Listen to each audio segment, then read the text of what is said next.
Praise the lord. యేసుక్రీస్తు దివ్యనామంలో ఉదయకాల సమయంలో ప్రభుతో ప్రతిదినం అని ఆధ్యాత్మిక కార్యక్రమాన్ని వీక్షించుచున్న దేవుని బిడ్డలైన మీ అందరికీ నా హృదయపూర్వక వందనాలు తెలియజేస్తున్నాను. ప్రియులారా, బాగున్నారా?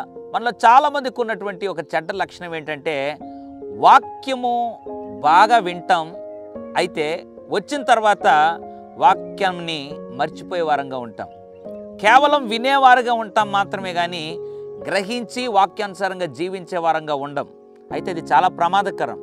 అయితే మరికొంతమంది ఏం చేస్తుంటారంటే వాక్యము బాగుందని చెప్పుకుంటారు, వాక్యము చెప్పిన వారి దగ్గరికి వెళ్ళి మీరు బాగా చెప్పారు అని పొగుడుతూ ఉంటారు, కానీ వాక్యమును విని దాన్ని గ్రహించి గైకొనేవారుగా ఉండరు. తద్వారా వాక్యం బాగుందని నువ్వు చెప్పుకున్నా, వాక్యము బాగా చెప్పారని చెప్పిన వారిని పొగిడినా ఎవరికీ ఏ ప్రయోజనం లేదు. అయితే విన్న వాక్యాన్ని ఏ రీతిగా మన జీవితంలో మనం భద్రపరచుకోవాలో దేవుడు ఒక మాటను జ్ఞాపకం చేయాలని ఆశపడుతున్నాడు. సామెతల గ్రంథం 4వ అధ్యాయం 13వ వచనం. ఉపదేశమును విడిచిపెట్టక దాన్ని గట్టిగా పట్టుకొనుము, అది నీకు జీవము గనుక దాన్ని పొందియుండుము. ఎంత అద్భుతమైనటువంటి మాట అండి. ఉపదేశమును విడిచిపెట్టకుండా గట్టిగా పట్టుకోవాలంట. ఎందుకు గట్టిగా పట్టుకోవాలి? అది జీవం కాబట్టి దాన్ని పొంది ఉండాలి. ఎంత ఆశీర్వాదకరమైనటువంటి మాట. ఉపదేశాన్ని విడిచిపెట్టేవాడు గనక ఉంటే నీ జీవితంలో ఎంత వాక్యం విన్నా కూడా, ఎంత మంచి సేవకుడు, ఎంత గొప్ప సేవకుడు వాక్యం చెప్పి ఆ వాక్యాన్ని విన్ని నువ్వు మర్చిపోతే ప్రయోజనం లేదు.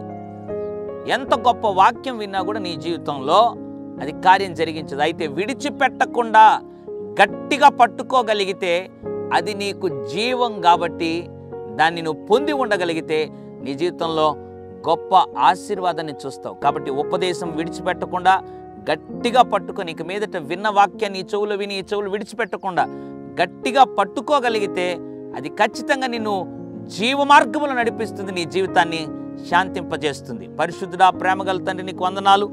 ఉపదేశమును విడిచిపెట్టకుండా ప్రభువా గట్టిగా పట్టుకొని నాయన జీవమార్గములో నడిచే కృప దయచేయి. ఇంతవరకు ఎవరైతే విని విడిచిపెట్టారో వారిని క్షమించండి. ఇక మీదట విన్న వాక్యమును గట్టిగా పట్టుకుని హృదయంలో భద్రపరుచుకొని జీవమార్గంలో నడిచే కృప దయచేయమని యేసు నామములో ప్రార్థిస్తున్నాను తండ్రి. ఆమేన్. God bless you.